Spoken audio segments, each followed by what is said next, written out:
Assalamualaikum warahmatullahi wabarakatuh. Perkenalkan, nama saya Pinky Rismawati dengan NIM 2120201032. Saya berasal dari kelas A1 Prodi Administrasi Publik. Sini saya akan menjelaskan bagaimana sih strategi terbaik dalam mengelola arsip elektronik.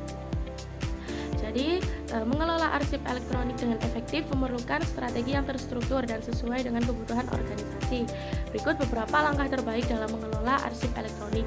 Yang pertama yaitu menentukan kebijakan pengelolaan arsip. Dengan menentukan kebijakan yang jelas terkait pengelolaan arsip elektronik termasuk peraturan tentang pengarsipan, penyimpanan, dan penghapusan data. Kebijakan ini harus sesuai dengan peraturan perundang-undangan yang berlaku, seperti perlindungan data pribadi atau peraturan khusus yang lainnya. Yang kedua yaitu klasifikasi dan pengelompokan.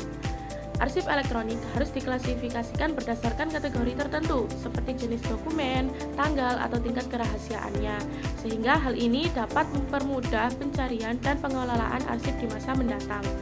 Yang ketiga yaitu penggunaan sistem manajemen arsip elektronik atau EDMS.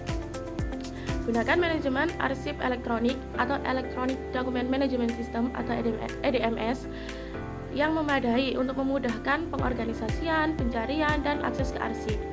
Sistem ini juga membantu dalam memantau status arsip, apakah arsip tersebut masih aktif atau sudah tidak digunakan. Lalu yang keempat, adanya keamanan dan perlindungan data. Pastikan arsip elektronik itu dilindungi dengan baik menggunakan enkripsi dan mekanisme autentikasi yang kuat.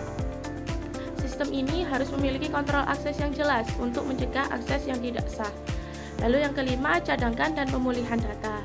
Lakukan pencadangan atau backup arsip secara rutin untuk menghindari data akibat kerusakan sistem atau bencana yang lainnya. Rencanakan prosedur pemulihan data agar data tetap bisa dipulihkan dengan cepat.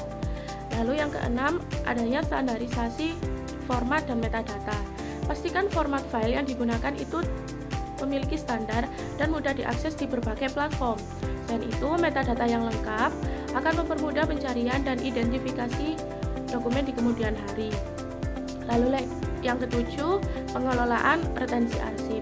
Tentukan masa simpan arsip atau retention period sesuai dengan ketentuan hukum atau kebijakan internal. Arsip yang sudah tidak relevan atau sudah melewati masa retensinya dapat dihapus atau dimusnahkan dengan cara yang aman. Lalu yang kedelapan, adanya pelatihan dan sosialisasi.